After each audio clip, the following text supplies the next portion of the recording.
they sent a demo to one record label, and that record label, a Swedish record label, wanted to sign them and asked if they had more songs like that, and they said yes, but they did not have any more songs at that point. So they wrote the first album fairly quick, as far as I know, and Jesper got a bunch of friends to do their parts. A lot of members coming and going, so to speak, and that's how it's been our whole career. So anyone out there who knows what Face Clan is or doesn't, they're very like one of the biggest gaming orgs in the world. This dude hit us up randomly and was like, hey man, do you mind if I use your song in like my videos? And we were like, no, we don't care. And I think partly was that he liked the songs, and two is that, you know, you can't use licensed music, and we were unlicensed at the time.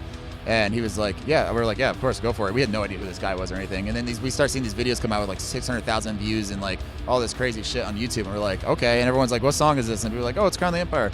And then we released our EP by ourselves, and it got number 9 in the iTunes charts. And then from there, everyone just started hitting us up. 1993, when major labels were signing any band that remotely resembled Nirvana, rule of thumb is they'll sign dozens, if not hundreds of bands. 99% fail. We were always in that 99% failure rate. Money started drying up right around when the internet became a phenomenon. And we basically started over again in 2007, 2008, and started putting out our own records on our own label, and that made all the difference in the world. For me, the moment that I thought we could maybe actually make a living on this was in London, England, and we went over there to play 2 dates with Slayer. And I was on stage. It was our first time leaving the North American continent.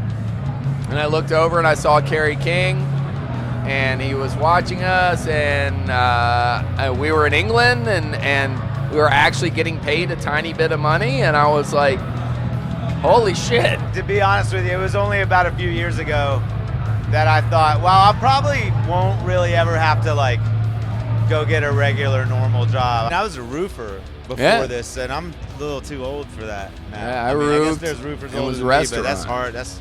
That'll beat you up. Yeah, we're old. We're too old to be climbing on a roof. Yeah, nah. When Leviathan had just come out, we kept seeing people there was people on our guest list that were from major labels, and we couldn't understand why. You know, they said, hey, so-and-so from Sony's coming to the show tonight, and they want to take you to dinner. We're like, why?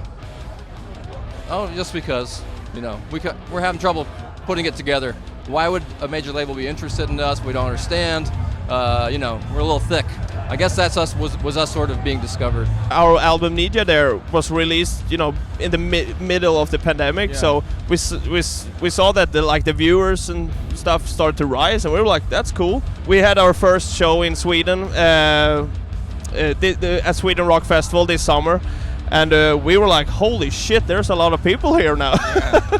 So it went from that to like that instantly. We signed our record deal with TVT Records 50,000 years ago in New York City, and I couldn't believe that we'd done it. You know, that was where Steve Gottlieb signed Trent Reznor out of his apartment, and we were all of a sudden this rock band on this label. I remember meeting Ja Rule, Shabba Ranks, and I was like, what are we doing here? And we put the third floor on that place. So yeah, we did well. TBT is the reason I think that we're here. We're on the map. I remember a show really vividly because we had to go through hell and back to get there. Because we had this really shitty van and trailer, and on the way there, the night before the show, our van caught on fire, and then we used a fire extinguisher to put it out, and then we bought like tap lights from Home Depot and spray painted them red to put on the back of the trailer to look like taillights. Yeah. One of the wheels flew off the trailer, and so we wound up rolling up with,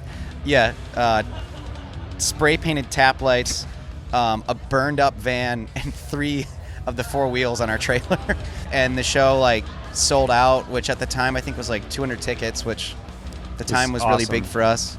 And we played for our first agent and our first manager, and they picked us up. And it seems like after that moment, things went up pretty quickly. Running Wild, Lemmy drives a truck. When people saw that and the comments we got back, people were watching it because Lemmy was driving the truck, and then they saw the band rocking out in the back of a truck, and they're like, oh, band's rocking, who are you guys? And we're like, and how do you know Lemmy? You go, well, Lemmy's just the greatest bloke in the world. I mean, he's a great truck driver too. So, but no, probably that really got us throughout the world. Everyone went, what the fuck is that?